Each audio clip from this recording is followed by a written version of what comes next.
Bwana Yesu asifiwe. Nataka tuangalie maandiko matakatifu kutoka kitabu cha 1 Samuel 16 verse 7. Inasema kwamba the Lord does not see as a man sees. For man looks at the outward appearance, but the Lord looks at the heart.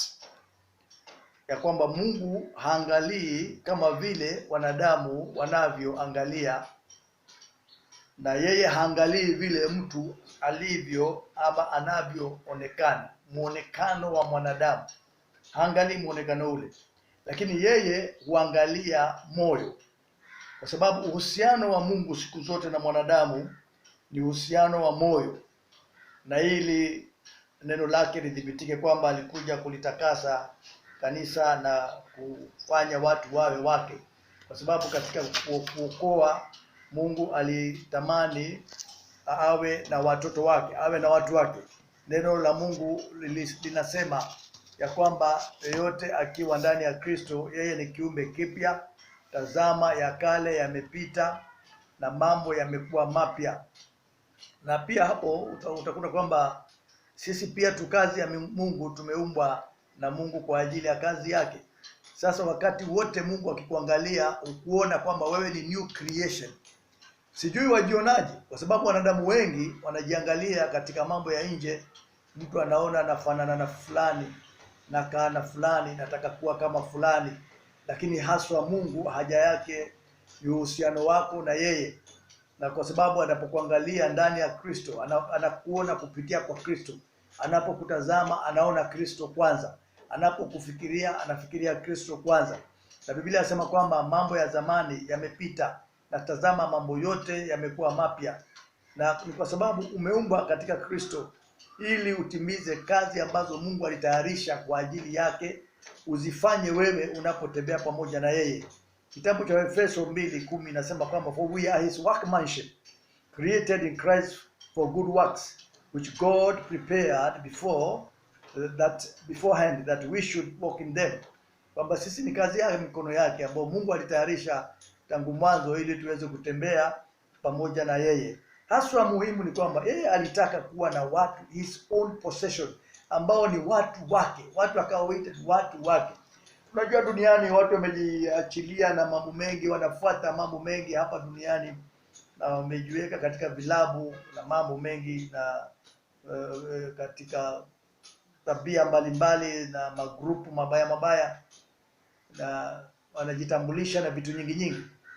Lakini Mungu alitaka watu wake, na ndio sababu maandiko yanasema ikiwa watu wangu walioitwa kwa jina langu watajinyenyekeza na kuacha njia zao mbaya. Watu wangu watajinyenyekeza na kuacha njia zao mbaya na kutubu, mimi nitasikia nikiwa juu mbinguni na nitawasamehe madhambi zao na nitaponya nchi yao. Kwa hivyo Mungu anapotazama kanisa, hutazama, anaona ni watu wake. Popote pale ulipo, kama umeokoka, wewe ni mtu wa Mungu. Na ndio sababu akaleta ukombozi, na alipoleta ukombozi akataka tumuite, akataka tumpende, akataka tumuishie, akataka tueneze habari hizi kwamba yeye ni mwema na yeye anaweza. Ukisoma katika kitabu cha Exodus 19 verse 3 to 5 inasema kwamba Moses went up to God, and the Lord called to him from the mountain, saying, thus you shall say to the house of Jacob and to tell the sons of Israel, you yourself have seen what I did to the Egyptians, and how I bore you on eagle's wings, and before you to myself. Now then, if you will indeed obey my voice and keep my covenant, then you shall be my own possession among all the peoples, for all the earth is mine. Praise the Lord. Angalia hapo mwisho anasema, now then, if you will indeed obey my voice, kama kwe utaitii sauti yangu na kushika agano langu, mtakuwa kwamba nyinyi ni my own possession, ama nyinyi ni mali ya Mungu. Nyinyi ni mali ya Mungu, wewe ni mali ya Mungu. You shall be my own possession among all the peoples of the earth. for the earth is mine. Yani katikati ya watu wote wa dunia, mkiwa mtashika maagizo yangu na waagiza leo, nyinyi mtakuwa ni mali yangu. Sasa wewe ni mali ya Mungu. Mpendwa, wewe ni mali ya Mungu. Hata kama hujajua, wewe ni mali ya Mungu. Na unapokaa namna hii ukitembea, ringa kidogo, kwa sababu wewe ni mali ya Mungu. Na ukiangalia kidogo, Mungu alitaka kuwa na personal relationship na watu, a direct personal relationship with God. Hiyo ndio kitu alitamani zaidi. Ndio anasema, anawaambia kwamba, anatumia neno you yourself have seen what I did. Nyinyi wenyewe mmeona vile nilivyowafanyia wa Misri, na nikawachukua kwa mabawa na nikawaleta kwangu. Kwa hivyo lazima tuelewe, kwa sababu watu wengi mpaka leo hawaelewi kwa nini Mungu alituleta kwake haswa. Lakini jambo la maana sana ni kwamba alitaka awe na watu wake watakaompa sifa, watakaomwabudu, kwa sababu hawezi kujiabudu. Watakaompa sifa, hawezi kujisifu. Watakaokuwa mikono yake, watakaokuwa miguu yake kupeleka habari njema. Alitaka watu watakaomtii. Ndio sababu pale chini anasema kwamba if you obey my voice, watu watakaomtii. Na kutii sio kusikiza neno peke yake, usikie habari za kutii, usikie sermon ya kutii. Kutii ni katika kutenda, sio katika kusikiza sermon peke yake. Maana wengi wamekwamilia kanisani wakisema kwamba nimejifundisha kutii, lakini hawatii. Lakini la muhimu, kama wewe ni ukae na uwe rafiki ya Mungu, ni kwamba ujifundishe kutii na utii hilo neno, utakuta kwamba Mungu anakubariki. Kwa hivyo uelewe, jambo la kwanza ni kwamba kusudi kubwa ni God wanted to have his own possession, his own people. Watu watakao muwaza vizuri, watu watakao mzungumza vizuri, watu watakaopenda kusikiliza yeye akiongea, watu ambao watapenda kunena neno lake, watu ambao watapenda kufanya vile anavyofanya sawasawa na maandiko. Hiyo ni jambo la kwanza, yani kuwa na jamii. Jambo la pili ni kwamba Mungu alitaka, kando na kwamba alitaka tuwe na uhusiano wa karibu, ni kwamba alitaka tuwe special treasure to him, a treasured possession, a peculiar people. Yani watu wa kipekee. Alitaka sisi tuwe watu wa kipekee, watu wa kipekee, na tuwe ni taifa la watu waliokombolewa. Dunia hii kuna watu wamekombolewa. Dunia hii kuna watu wameokoka. Dunia hii kuna watu wameona miujiza mikubwa ya Mungu kwa sababu wametembea na Mungu vizuri. Siku zote ikiwa unatembea na Mungu, usinungunike. Ujue wewe ni mtu wa kipekee. Na kwa sababu wewe ni mtu wa kipekee, kaa karibu zaidi na Mungu katika maombi, katika kusoma neno, katika kulitenda neno la Mungu na kumwamini Mungu. Uhusiano wa roho yako na Mungu wako uwe uko sawa, tena uwe ni uhusiano wa karibu. Hutaongea tu habari ya miujiza, utaiona miujiza. Hutaongea tu habari ya mambo makuu ya Mungu, utaona mambo makuu ya Mungu. Hutaongea tu habari ya uponyaji, utaona uponyaji. Hutaongea tu habari ya jamii iliyobarikiwa, utaiona kwa macho yako, kwa sababu wewe ni mtu wa kipekee. Jamii yako itaitwa jamii ya kipekee. Kazi yako kazi ya kipekee. Maisha yako maisha ya kipekee, kwa sababu ina uungu na Mungu anaonekana katika hiyo jamii yako. Na wewe ni kiumbe kipya. Lazima uelewe kwamba wewe ni kiumbe kipya popote pale ulipo, na ujue kwamba kwa vile Mungu amekuleta kwake kupitia wokovu, wewe ni kiumbe chake na wewe ni kiumbe kipya. Na wakati ambapo unapoishi uelewe kwamba kama maandiko yanavyosema katika Deuteronomy 32 verse 9, inasema for the Lord's portion is his people. The Lord's portion is his people. Wewe ni wa Mungu, na Mungu huweka vitu ndani yako. Wakati unaposoma neno, huwa anaweka vitu ndani yako. Ndani ya moyo wako kumejaa ukuu wa Mungu. Na sasa ni vizuri ujiachilie na ujipatie nafasi, kwa sababu mambo ni mengi na shughuli ni nyingi. Tenga wakati wewe usome neno, soma na watoto wako na jamii yako, soma, elewa neno, litafakari neno. Hapo ndio uzima wa watu wa Mungu upo. Na hapo ndipo, ikiwa kanisa liko namna ile na ikiwa watu wa Mungu wako namna ile, itatofautisha kati ya kanisa la Mungu na kanisa la watu waovu. Kwa sababu unajua kwamba kuna watu ambao wamekaa katika uovu maisha yao, wamekaa maisha ni hayo, na wanasema kwamba sisi ni watu wa Mungu. Hao si watu wa Mungu hao. Watu wa Mungu haswa as possession ya Mungu ni wale watu waliokombolewa, wakaoshwa kwa damu ya Kristo, wamekatakasika, wanatembea sawa na neno la Mungu. Hao ndio watoto wa Mungu. Bwana Yesu asifiwe. Bwana Yesu asifiwe. Yeye anapenda watu wake wote waje kwake. Kila wakati na kila mahali anapenda watu wamjue yeye, anapenda watu wamwamini yeye, anapenda watu wafuate neno lake.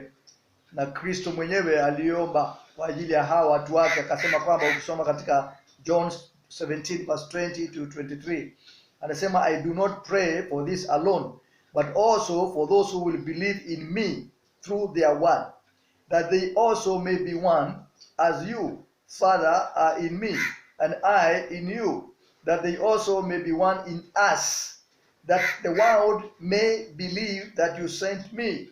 And the glory which you gave me, I have given them, that they may be one, just as we are one, I in them, and you in me, that they may be made perfect and complete in one, and that the world may know that you have sent me, and they have loved you have loved them as you have loved me. Na nataka uangalie vizuri, kuna watu hapa wanaitwa the world. Then kuna watu wanaitwa my people. Sasa wewe you are either in the world or uko katika my people. Na distinction ya haya mambo yote mawili ni kwamba wewe umemjua Mungu, umempenda Mungu, umelijua neno, unalitenda neno, unapendezwa na njia hii ya haki, na ni njia ambayo ni jebamba, na ni njia ambayo ina mitihani tu kama kawaida, ni kawaida. Lakini ukweli wa mambo ni kwamba pamoja na mitihani unapata misuli ya kusonga mbele na kumwamini Mungu. Kwa hivyo ujue kwamba you are God's possession. Kivyote kule wewe ni mali ya Mungu, Mungu anakujali. Kwa hivyo lazima, kama ukijua wewe ni mtoto wa nani, ujivike vazi la ushindi, na kila leo kukicha unakiri ushindi. Acha kinywa chako kiwe kinakiri lile neno. Na ukitaka kujitazama vile ulivyo, tazama neno la Mungu, kwa sababu neno la Mungu ni kioo. Ni kioo cha watakatifu. Wakati unapotaka kutoka nje, unapenda kujiangalia kwa kioo, unaangalia mahali palipo na uchafu, unajiangalia mahali utarekebisha. Ukivaa nguo unataka kuangalia kwa kioo. Basi hili neno la Mungu nalo ni kioo cha watu wa Mungu, na ni kioo ambacho kila leo ukiangalia unaweza kuona. Na Mungu akikuangalia pia anakuangalia vile vile kwa kioo, kwamba wewe kama mtu anapoangalia kioo, na akiangalia anasema huyu ni mtoto wangu. Anapokuita wewe unatokea kwa kioo. Watu wa huku wanapenda kuangalia vioo, lakini sasa hapa Mungu anakuangalia na anaposema, anapokuita jina lako Johnson, unatokea kwake vile ulivyo na mambo yako yote. Sasa ni vizuri ujiangalie sawa sawa na neno la Mungu. Ndio kama kuna mambo ambayo haifanani na mtu wa Mungu, kama kuna mambo haifanani na vile Mungu alipokuita uwe, ujirekebishe. Maana usipojirekebishwa mara nyingi sana Mungu atakurekebisha, na afadhali mapema ujirekebishe kuliko kungoja urekebishwe na Mungu, kwa sababu akikurekebisha yeye kidogo huwa kuna utata kidogo, huwa iko painful kidogo. Lakini uelewe kwamba amekuita na kusudi nzuri la kukubariki na kukuinua na kukuonyesha ukuu wake, kwa sababu lazima baba ajidhihirishe kwa mwana, kwa mtoto wake katika mambo yote, ila ni katika source, because mahali baba yuko kuna source. He is the source of all things. He is the source of our lives, and we must understand that tukikaa karibu na baba kuna mazuri mengi tunapata. Mungu akubariki sana, na Mungu akulinde, akudhibitishe katika neno lake, apigane na maadui zako, akukumbatie Bwana kwa mikono yake, akuinulie kiwango. Maadui wajapo simama, Bwana ainue kiwango kikubwa, kama neno linavyosema ya kwamba adui watakapokuja kama gharika, Bwana atainua kiwango. Mungu amani akubariki na akupende na akuzidishie. Naamini hivi karibuni makanisa tutafunguliwa na tutaendelea vizuri bila corona, maana corona imeshindwa kwa jina la Yesu Kristo. Sema nimebarikiwa, sema nimebarikiwa, sema nimebarikiwa, maana Mungu amekubariki na wewe ni mali yake, naye anakuazia mema. Wewe ni wa nyumba kubwa, nyumba ya Mungu, nyumba ya watu wa wokovu, nyumba ya kifalme, nyumba isiyokuwa na shida, nyumba isiyokuwa na baridi. Vaa hilo vazi la ushindi kiri neno la Mungu na hatimaye utaona ukuu wa Mungu. Bwana Yesu akubariki na akutendee mema na akupiganie katika hali zote.